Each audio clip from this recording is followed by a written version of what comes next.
আমার শ্রদ্ধেয় বড় ভাই যিনি গতকাল আমার সঙ্গে কথা বলেছেন, যিনাকে আমি গতকাল মোবাইলে বলেছি ভাই একটা গজল শোনান, যিনি নবীর রওজা মোবারকটা সামনে রেখে আমাকে গজল শুনিয়েছেন, আল্লামা হাফেজ ওয়ালিউল্লাহ আশিকি হুজুর, তিনি মিলাদুন নবী নিয়ে সুন্দর একটা গজল গাইছেন।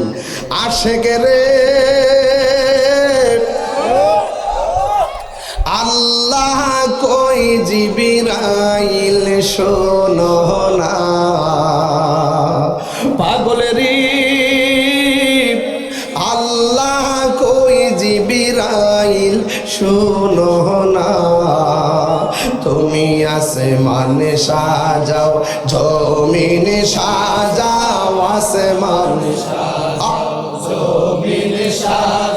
সাজাও বেহেশত খানা, ঈমানদারগণ জুলুস করোনা, ঈমানদারগণ জুলুস করোনা, বলো ঈদ মিলাদুন নবীর মাহফিল। আস্তে বাবা, বাবা সত্যিকার কোন আপনাদের কণ্ঠে কি আরো আওয়াজ আছে না? কার জন্য এটা জমা রাখছেন? আর নবীর জন্য সব উজাড় করে দেন। ঈদ মিলাদুন নবীর মাহফিল, ঈদ মিলাদুন নবীর মাহফিল, প্রথম করছেন রব্বানা, ঈমানদারগণ জুলুস করোনা, ঈমানদারগণ জুলুস করোনা, পাগলেরি সূরা আল ইমরানে করছে ঘোষণা, হায়রে মিলাদুন নবীর অঙ্গীকার নিল, আল্লাহ মিলাদুন নবীর অঙ্গীকার নিল, ডাবিলিওর দল দেখে না। আওয়াজ করে এখন ঠিক না বেঠে? ঈমানদারগণ জুলুস করোনা, জুস ঈদ মিলাদুন নবীর মাহফিল, ঈদ মিলাদুন নবীর মাহফিল, প্রথম করছেন রব্বানা, ঈমানদারগণ জুলুস করোনা, ঈমানদারগণ জুলুস করোনা, জোরে জোরে কে আল্লাহু আকবার বলা যাবে না? এ আমার খুশবাসের বাবাদিরা গো, ও বড়রার বাবারা, নবীর আগমনে খুশবাসে আজকে খুশবু এসে গেছে। কথা বলেন অনেকের চেহারা কালা, মাঝে মাঝে কিছু ডাবলিও বইছে, আমার ওয়াজ কুট করে নিয়ে আহের বাপ পাইত্রে দেখাইতো, তাহিরি কি ভাগ্যা যাবেন না ফিলা, আর জেল হইলে ফাঁসি হইলে হইব, নবীর মোহব্বতের পথে থাকবো। কথা বলে আরে কথা কোন ঠিক না বেটি? আমি কি বাপের ক্যানভাস করতে আইছি? আর যেই চাঁদে নবী আসছে, আরে কেমন উম্মত রে আমরা, এই পাষাণের দম, কেমন উম্মত আমরা, যেই নবীর আগমনের মাসে আমাদেরকে আনন্দ মিছিল থেকে বেদাতের ফতোয়া দিয়ে দূরে সরিয়ে রাখতে চাও। তোমরা মুস্তাফা দামান থেকে অনেক দূরে ছিটকে পড়ে গিয়ে জাহান্নামের অতই সাগরে পড়ে যাবে। কথা বল প্রাণ দয়ালের গৃহস্থেরা দলে দলে হাঁস মুরগি কতই পালে, সন্ধ্যা হলে ডাক দিয়ানে ঘরে, যার যত পালিত ছিল সকলরে তো ঘরে নিল, যার যত পালিত ছিল সকলরে তো ঘরে নিল, আমি একা রইলাম অন্ধকারে। প্রাণ দয়াল রে সন্ধ্যা হইল ডাকে দিলে না মোরে, ওরে সন্ধ্যা হইল ডাক দিলে না মোরে, প্রাণ দয়াল রে সন্ধ্যা হইল ডাক দিলে না মোরে। এ বাবা হায়াত কি আইতাছে?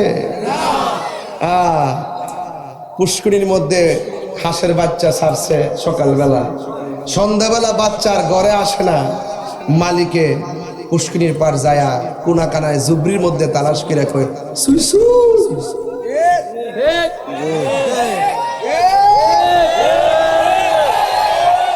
হাঁসের প্রতি মালিকের কত মায়া, কথা কোন ঠিক কিনা?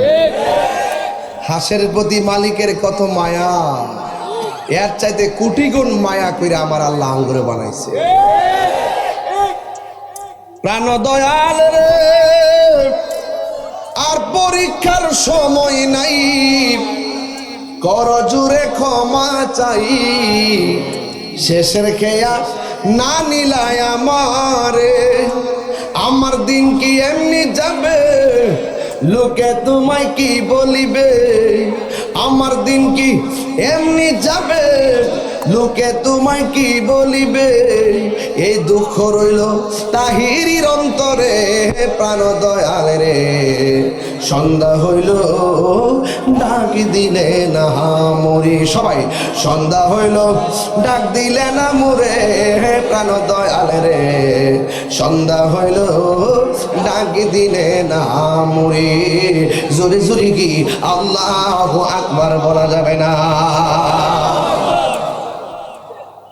ও যুবক ভাইয়েরা, আমি বলছিলাম মুরগির বাচ্চা যদি ঘরের মধ্যে না আসে, সন্ধ্যাবেলায় মালিক মুরগির বাচ্চা তালাশ করে, জুবরি জাবরির মধ্যে যদি মুরগির বাচ্চার কণ্ঠটা শুনে মালিকের টের পায়, মায়া লাগে, ওই যে বাচ্চা। আমার আল্লাহ বলে, ও বান্দারা, আমি আল্লাহ তোর চেহারাটাকে নিজের হাত দিয়া বানাইছি, সুবহানাল্লাহ। আমি আল্লাহ তোমার চেহারাটাকে নিজের হাত দিয়া বানাইছি। এই জন্য যুবক, একটা চেহারার সঙ্গে আরেকটা চেহারা মিলে না। আমার আল্লাহ বলেন, আল্লাযী খালাকাকা ফাসাওয়াকা ফাআদালাক ফি আই সূরাতিন মা শাআ রাক্কাবাক। ও বান্দা, এই পৃথিবীটাকে আমি মন মতো সাজাইছি, এই পৃথিবীর মধ্যে আমার বান্দা পাঠাবো, কিন্তু যা কিছু আমি বানাইলাম আমার বন্ধু নবীর উসিলা করে আমি বানাইলাম। ওই নবী রবিউল আউয়াল মাসে দুনিয়ার মধ্যে তাশরীফ এনেছেন। মা আমেনা বলেন, আমি সব দিন রাতের বেলা আমি দেখলাম আমার ঘরের ভিতরে একটা মানুষ, আমার ঘরের তুলিটা ভাগ হয়ে গেছে। আল্লাহু আকবার রে, তুলিটা ভাগ হয়ে গেছে। ওই ভাগ দিয়ে আমার ঘরের মধ্যে একজন লোক নামলো। আমি জিজ্ঞাসা করলাম, এত গভীর রাত, কে গো আপনি আমার ঘরে এসেছেন? ওই লোকটা ডাক দিয়া বলে, ওই লোকটা ডাক দিয়া বলেন, হে আমেনা, আপনি আমারে চিনেন না গো? আমি কে জানেননি? আমি হইলাম হযরতে আদম সফিউল্লাহ।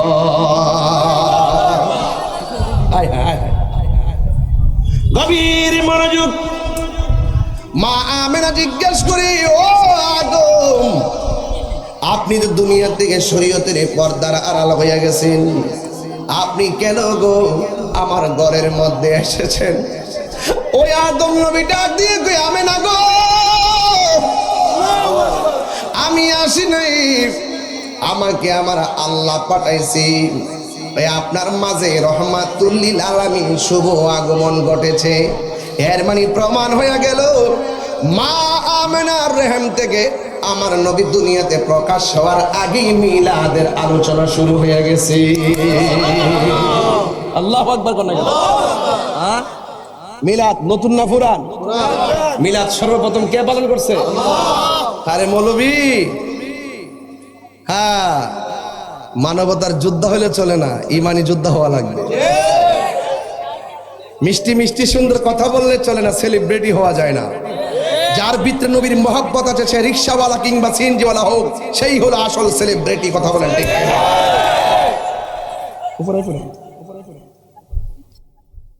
খোদার কসম, এরা দুশমনের রাসূল। কথা বলেন ঠিক না ঠিক? এরা সব সময় দেখবেন নবীর শান শুনলে তাদের গায়ে অ্যালার্জি শুরু হয়। আমরা যখন বিরিয়ানি খাই তাদের চুলকানি শুরু হয়। এদের সাথে আমাদের কোনো সম্পর্ক? ওই এক পাগলা কিতা বলে, আরে পাগলা রে, এই পাগলা কয় আল্লাহু আকবার জোরে কর। নবীর মিলাদ কি নতুন না পুরান? ১৫০০ বছর আগে নাকি জনম জনম আগে? কে করেছেন? মা আমেনা বলেন আমি দেখেছি আরেক মাসে মাতার চুলগুলা কুকুরানো কুকুরানো আমার গড়ের মধ্যে এসেছেন। আমি জিজ্ঞেস করলাম কে গো, আমার গড়ের মধ্যে আপনি এসেছেন। মা আমেনার কাছে সেই লোকটা ডাক দিয়া বলেন আমারে আপনি চিনেন না? আমি হইলাম হযরতে ইদ্রিস আলাইহিস সালাম। এমন ভাবে মাসে মাসে নবীগণ আইসা আমার নবীর মিলাদের আলোচনা করতেছেন, মিলাদ নবীর আলোচনা করতেছেন, আমার নবীর শুভ আগমনের আলোচনা করতেছেন। মা আমেনা বলে এই পৃথিবীর মধ্যে মানুষ যখন গর্ভবতী হয়, কোনো মহিলা যদি গর্ভবতী হয় তার পেটটা ফুলে যায়, তার শরীরটা ভারী ভারী লাগে, তলপেটের মধ্যে ব্যথা হয়। কিন্তু আমি যতই মাসে মাসে 1 মাস 2 মাস 3 মাস 4 মাস 5 মাস 6 মাস 7 মাস 8 মাস 9 মাস যতই আমি সংজ্ঞা শুনি না কেন, কিন্তু আমার পেটের মধ্যে কোনো পরিবর্তন আমি দেখতেছি না। দেখবেনি কেমনে? আমার নবী তো নূরুন আলা নূর। আল্লাহু আকবার বলেন না কেন? ওই মা আমেনা বলেন আমি যখন একদম শেষ পর্যায়ে গণনা করতে করতে চলে এসেছি, একদিন রাতের বেলা মনে মনে আমি টেনশন নিয়ে ভাবলাম দুনিয়ার মা বোনেরা সন্তানের সংবাদ পাইলে 10 মাস 10 দিন গণে, আমিও তো শেষ গণনা হয়ে গেছি। এখন যদি আমি সেই রহমাতুল লিল আলামিনের চেহারা মোবারক দেখতে না পারি, আমি যা দেখলাম তাকে মিথ্যা হয়ে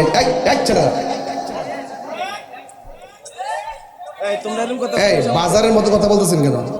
এটা কি আড্ডার দেওয়ার জায়গা? এই মিডিয়াম্যান আপনার কথা বলছেন কেন? আপনার কথা বললে হবে কিভাবে? আপনার গল্প করতেছেন কেন? আমি কি আমার ক্যানভাস করতেছি? কিয়ামত পর্যন্ত মিলাদের ওয়াজ চলবে। নবীর মহব্বত সবসময় আমাদের কাছে ইমানের ধুলা লাগে। একদম নীরব থাকেন, খুব ধীরে ধীরে ওয়াজটা শুনবেন। কোন জায়গায় আমি আপনাদেরকে নিয়ে যাই, মাঝে মাঝে খন্ড খন্ড কথা বলবে ইমানকে তাজা করার জন্য। কথা বলেন ঠিক কিনা? কেন? সব বলিব কিন্তু তোমায় ভুলিনি, ভুলবো না, ভুলতে পারি না, ভুলিনি, ভুলবো না, ভুলতে পারি না। সব ভুলিব কিন্তু তোমায় ভুলতে পারি না, সব ভুলিব কিন্তু তোমায় ভুলতে পারি না। আর সে মুআল্লার চেয়ে দামি তুমি হও, খোদার সৃষ্টিতে তুমি শ্রেষ্ঠ ভূমি হও। আর সে মুআল্লার চেয়ে দামি তুমি হও, খোদার সৃষ্টিতে তুমি শ্রেষ্ঠ ভূমি হও। তোমার বুকে শুয়ে আছে শাহে মদিনা, তোমার বুকে শুয়ে আছে শাহে মদিনা। সব ভুলিব কিন্তু তোমায় বলতে পারি না, সব ভুলিব কিন্তু তোমায় বলতে পারি না। ভুলিনি, ভুলবো না, ভুলতে পারি না, ভুলিনি, ভুলবো না, ভুলতে পারি না। সব ভুলিব কিন্তু তোমায় ভুলতে পারি না। জান্নাতের বাগান তোমায় নবী বলেছে, খাকে সে পাহাড় অধিকারী তোমায় করেছে। জান্নাতের বাগান তোমায় নবী বলেছে, খাকে সে পাহাড় অধিকারী তোমায় করেছে। তোমার বুকে প্রবাহিত নূরের ঝর্ণা, তোমার বুকে প্রবাহিত নূরের ঝর্ণা। সব ভুলিব কিন্তু তোমায় বলতে পারি না, সব ভুলিব তোমায় বলতে পারি না। ভুলিনি, ভুলবো না, ভুলতে পারি না। ভুলিনি, ভুলবো না, ভুলতে পারি না। সব ভুলিব কিন্তু তোমায় বলতে পারি না। ওই নবীর আলোচনার সামনে কথা বলা যাবে? এই যে এখন শান গাইছেন কত মধুর লাগছে, তাহলে কথা বলা যাবে? একদম নীরব আমার দিকে তাকিয়ে থাকুন। বিদায় বেলায় চোখের পানি ফেলে বাড়ির মধ্যে যাওয়ার চেষ্টা করবেন। এই যে এই যে এই যে কথা, এই যে কথা না না, হ্যাঁ?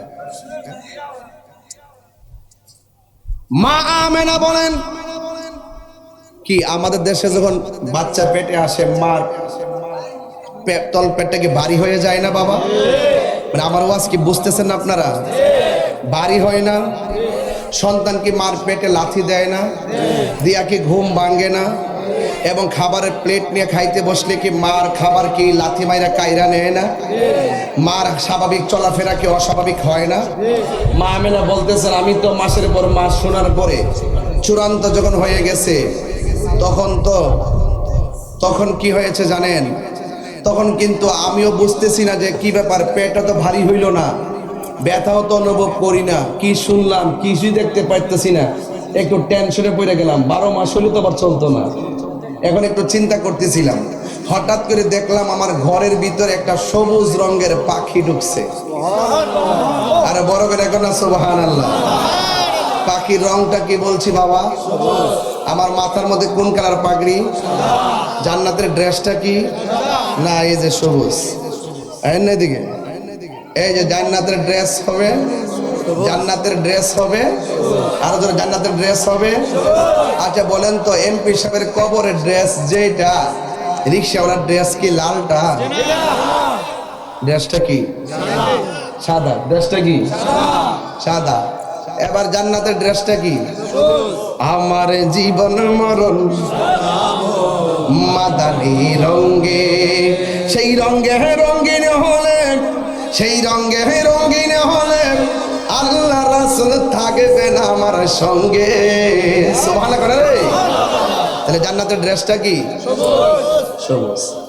মা আমেনা বলেন আমি দেখলাম আমার ঘরের ভিতরে সবুজ রঙের একটা পাখি ঢুকছে।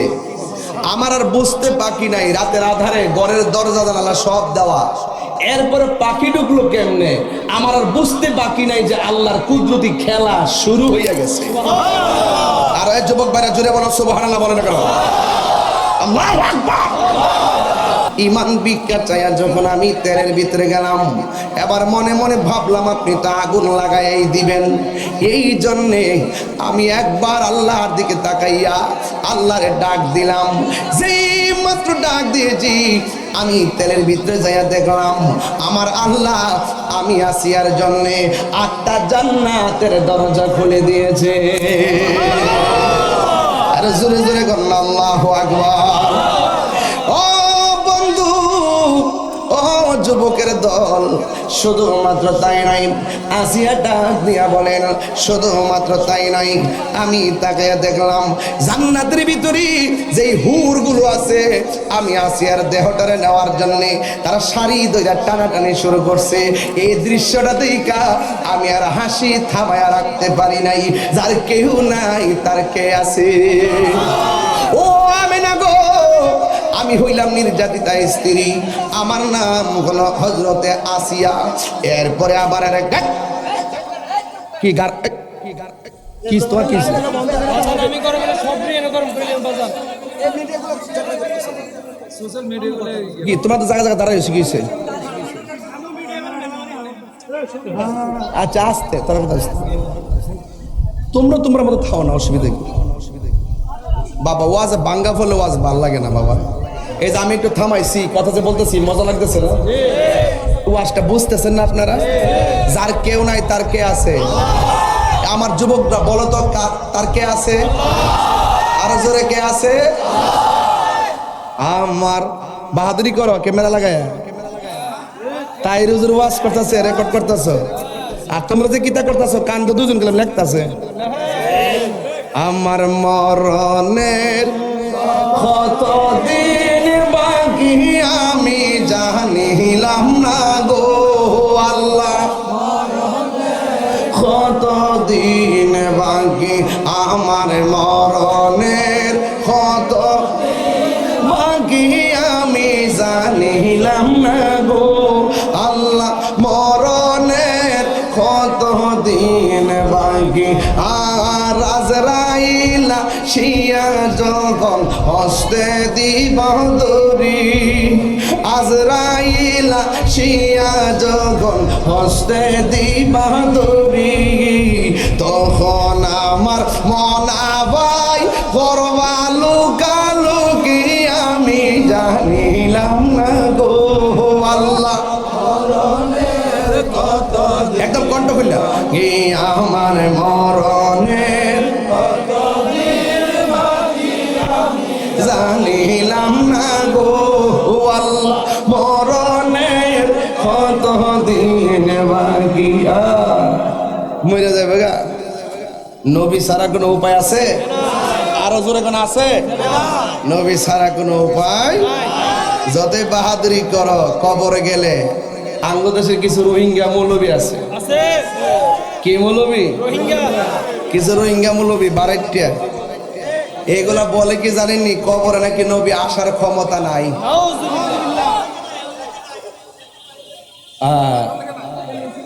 কবরে কি নবী না ছবি কি কথা কনা গেলে কবরে কি নবী না ছবি নবী নবী সশরীরে নাকি ছবি দেখাইব এই ক্ষমতা নবীর দিচ্ছে কেডা আল্লাহ যদি দিয়া থাকে আমাদের বাপ দাদার কোনো ক্ষতি আছে আরেক মৌলবী দেখলাম এমন ভাবে উল্না দিছে মাথাতে একটা রুমালটা দিয়া এইভাবে এমনি দাঁড়িয়ে দাঁড়িয়ে এত বড় বয়া বয়া ওয়াজ করতেছে যে নবীর উপরে দুরূদ পড়লে সালাম দিলে নবী শুনবো দূরের কথা নবীর রওজা মুবারকের কাছে গিয়া সালাম দিলেও নাকি নবী শোনার ক্ষমতা নাই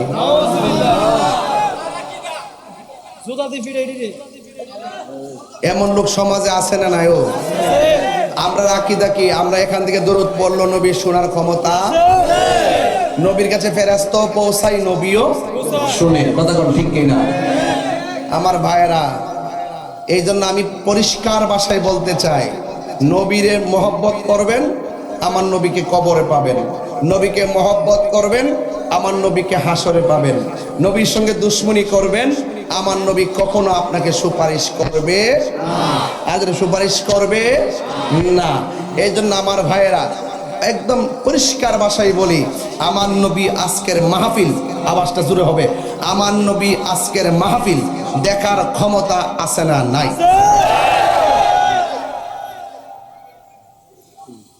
এটা কথা কো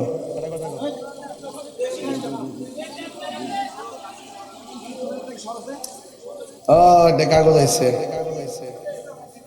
ইডোই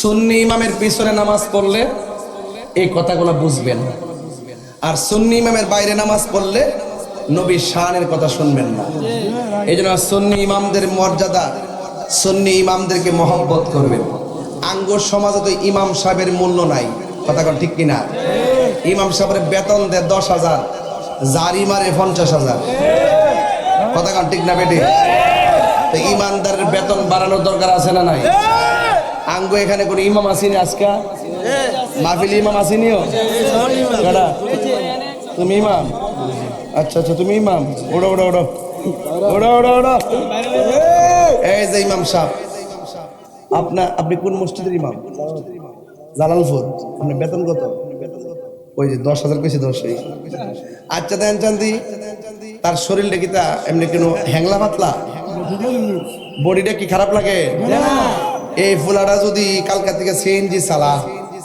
মিনিমাম কি 20,000 টাকা রুজি করতে পারতো না এরপরে 10,000 টাকা দিয়ে পড়ে রইছে মানে কি দুর্বল দিকে পড়ে রইছে মসজিদের মেহরাবটারে পাহারা দেয় এই জন্য ইমাম সাহেবের সাথে ভালো ব্যবহার করবেন এবং ইমাম সাহেবের বেতন বাড়ায় দিবেন মানে আপনি বেতন 10,000 টাকা বেতন দিয়া যদি 50,000 টাকা জারি মারেন মনে রাখেন যে আপনি বাহাদুর হয়ে গেছেন গা এই সমাজে আপনি বাহাদুরের চাইতে একজন ইমাম সাহেবের দাম অনেক বেশি একটা সমাজের সবচেয়ে বড় নেতা হলো ইমাম সাহেব। কথা কোন ঠিক কিনা? তাহলে সেই ইমাম সাহেবের বেতন বৃদ্ধির দরকার আছে না নাই? তাদের সাথে ভালো করে কথা বলার দরকার আছে না নাই? আরে আপনি একবার জানান না জান কেউ আপনার জিগাইতো না। ইমাম সাহেব একটু অসুস্থ হইলই ইমাম সাহেব কেন গেল না, ইমাম সাহেব কেন যাই নাই, এইভাবে ইমাম সাহেবরা অনেক জিজ্ঞাসাবাদ করে, আছে না নাই বলেন? এই জন্য ইমাম সাহেবের মূল্যায়ন করে কথা বলতে হবে। সুন্নি ইমামের পিছনে নামাজ পড়বেন। যারা বদ আকীদা লালন করে, যারা বদ আকীদা লালন করে তারা কখনো সত্যিকার অর্থে আশিকে রাসূল হতে পারে, আর যারা আশিকে রাসূল হতে পারে পারে না। এই জন্য আমি বলছিলাম কোন কথাটা কই জানি গেছিলাম রে বাবা, ফাঁকে দেবার আগে ফুললাম তোরা ফুলামান্ডির কারণে রে। এরপরে 3 নম্বর মহিলা নাম হইল হাজেরা। নাম কি? এই যুবকরা জোরে বলো নাম কি? অনেক যুবকরা ওয়াজ জানেন কিন্তু ছোট্ট পোলাপানগুলো তো জানেন, এদেরকে জানাইতে হবে ইতিহাস। বলেন 3 নম্বর মহিলার নাম কি? হাজেরা। জোরের নাম কি? 4 নম্বর মহিলা হলো ওই মহিলা যার স্বামী ছিল না, স্বামী ছাড়া আল্লাহ সন্তান দিয়েছেন, যার নাম হলো হযরতে মারিয়াম। যার নাম কি? 4টা মহিলা যখন ঘরে আসতেন মা আমেনা বলেন, আমি দেখলাম এই 4টা মহিলার চতুর্পাশে আমার আল্লাহ নূরের পর্দা দিয়া বেষ্টনী দিয়ে দিয়েছে। কিছুক্ষণ পরে দেখলাম আমার ঘরের তুলিটা ফেরে গেছে, আকাশের যে তারকাগুলো দেখলাম খুলে খুলে আমার ঘরের চতুর্পাশে এসে যার বাতি লেগে গেছে। সুবহানাল্লাহ কোনাকে লেগে। তো মা আমেনা বলতেছেন, আমি যখন জিজ্ঞেস করলাম 4টা মহিলারে আপনারা কেন আসলেন, কয় মা আমেনা কিছুক্ষণ পরে আপনার মাঝ থেকে একজন পয়গাম্বর দুনিয়ার মধ্যে শুভ আগমন করবেন, ওই নবীজিকে আমাদের জান্নাতি হাতে রিসিভ করার জন্য আমার আল্লাহ আমাদেরকে আপনার ঘরে পাঠিয়ে দিয়েছে।